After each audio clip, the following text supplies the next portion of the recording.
ส่งหูไล่ยินมาเต็มเย้าขอความหายกับแดงอกเสอสู่หมอกลาทักหาตั้งสองเฮาสุดเสียงกันตีไหนเฮาใจปล่อยวางควางปันอันสู่เหตุเจิงใน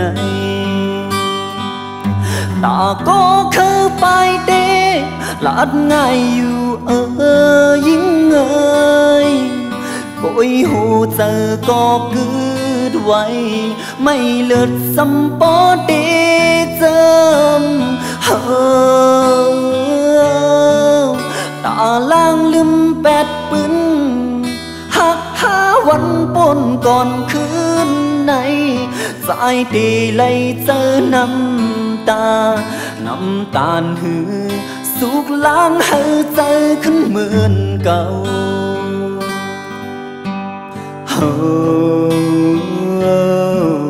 เสียงสุกองยินเนื้อไว้ขอความว่าหากใจหล่นเจอเพื่ออำเข้าแตนตีใจเลยเมื่อไหนเจอสู่แหลกลาย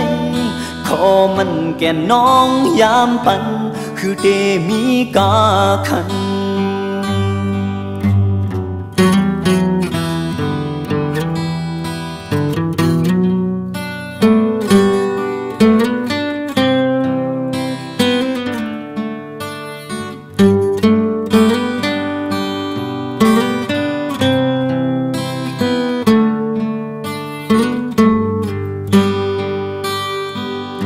ตาก็คือไปเด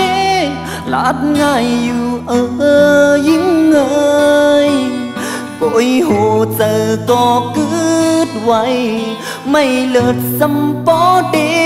เจิมตาล่างลืมแปดปืน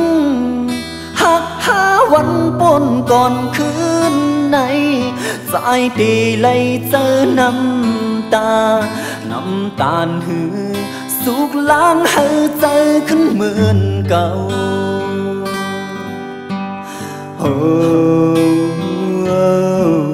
เสียงสุกองยินเนื้อไว้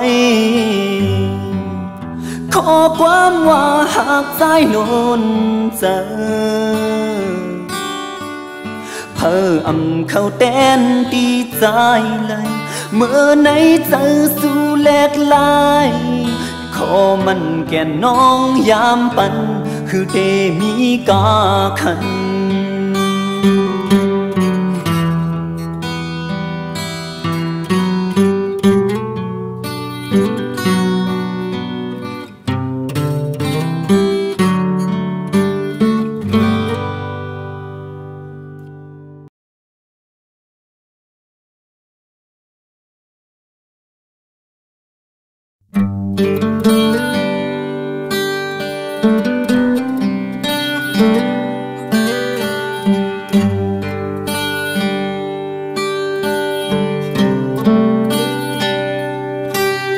ส่งไล่ยินมาเต็มเย้า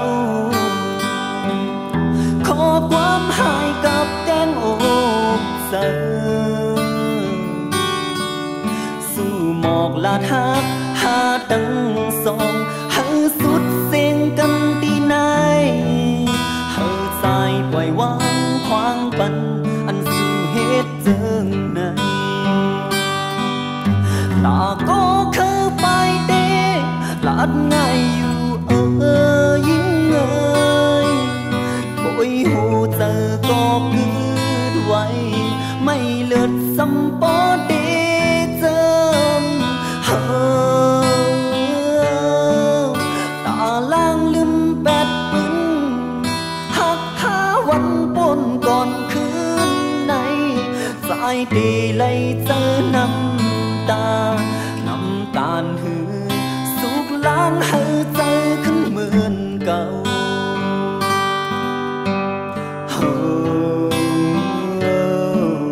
เสียงสุกองยินเนื้อไว้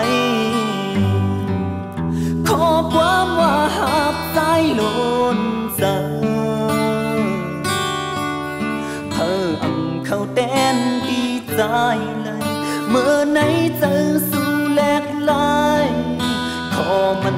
น้องยามปันคือเดมีกาขัน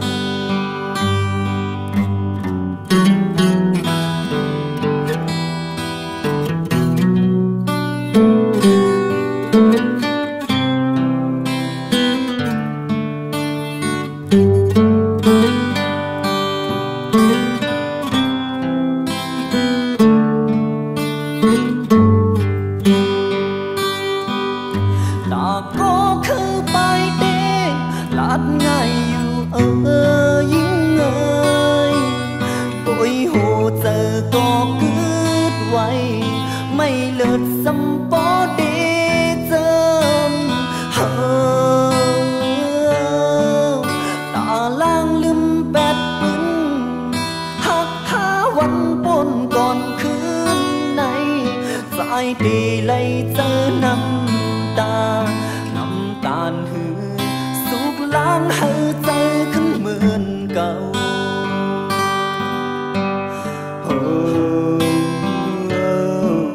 เสียงสุกองยินเนอไว้